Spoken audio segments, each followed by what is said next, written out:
Hello students, welcome back to my channel. Today I bought a new topic that is from 102 Block 3, that's a pot of gold. I hope you all have referred the previous videos as well. This chapter I have divided into two parts. In first part I'll explain about the main character, themes, structure and translation. And in second part we have the main plot summary of all the five acts. Aluleria, or the Pot of Gold, was first written and performed by the Roman playwright Plautus around 191 to 184 BCE in the 2nd century BCE. But Aluleria is a Latin play also known as a pot of gold. Aluleria tells the story of Euclio, a miser, extremely greedy old man who discovers a pot of gold hidden in his house by his late grandfather.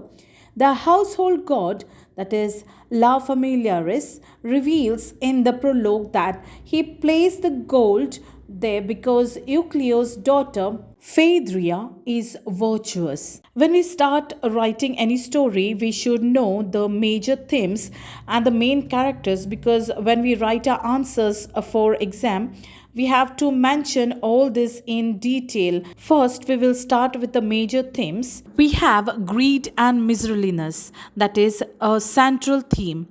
The dominant theme is Venice, shown through the comic exaggeration of Euclio's miserable nature. How it appears in the play. Euclio finds a pot of gold and becomes obsessed with guarding it. His greed grown into paranoia, making him suspect everyone, servants, neighbors, and even Megadorus.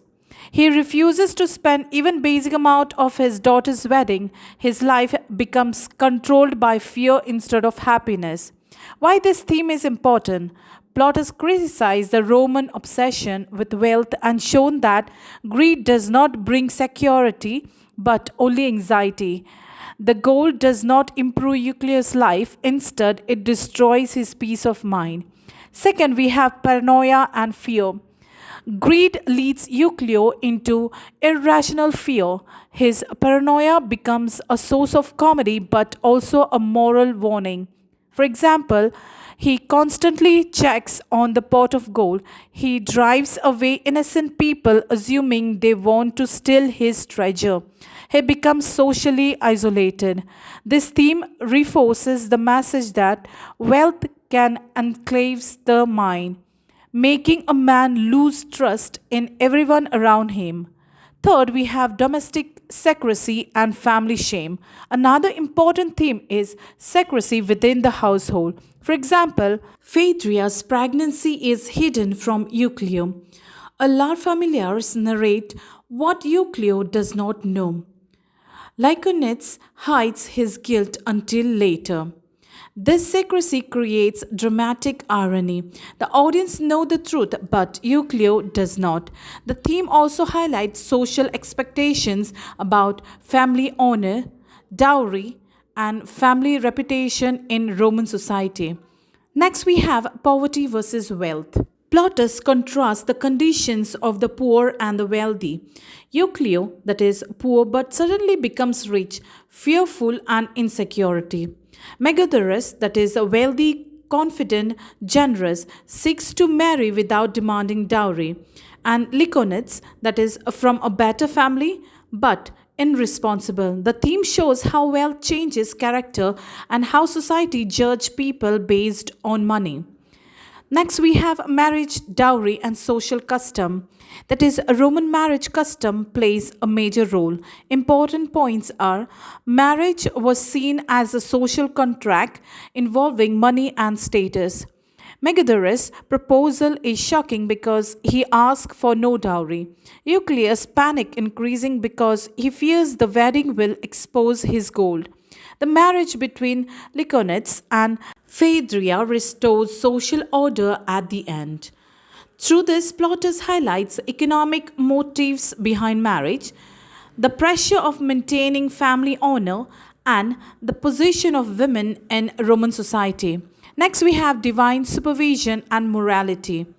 The play begins with the La Familias who protects Eucleo's household. The main significance are the god rewards Eucleo's family for past good deeds by revealing the gold. The love promises that moral balance will be restored.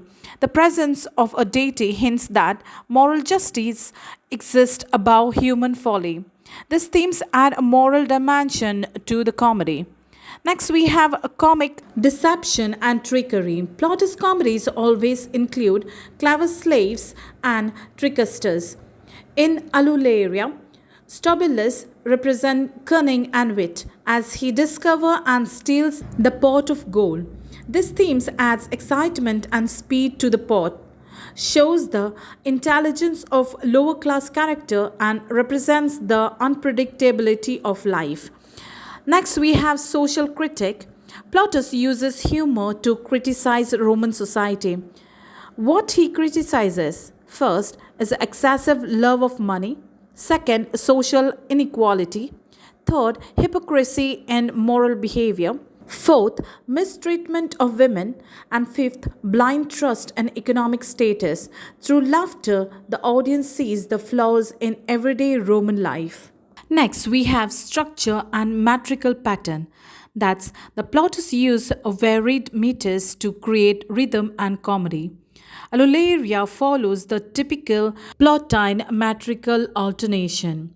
First, we have iambic scenery, that is, used for serious dialogue spoken without musical accompaniment, represent quite domestic scenes. Next, we have trochaic septenary, that is, a lively rhythmic, used in emotional or hurried scenes, as well as often accompanied by music.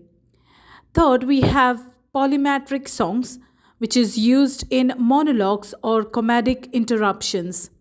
Overall pattern not exact for every scene since parts are lost. These are the few adaptation of the play which I have included, and one that I haven't mentioned, that's a Pot of Gold TV series, an Australian television talent show which was broadcasted on Network 10 between 1975 and 1978. Y'all can add in your notes. And this other translation, mostly in English version, y'all can refer it. Here I will give a small introduction to each and every character.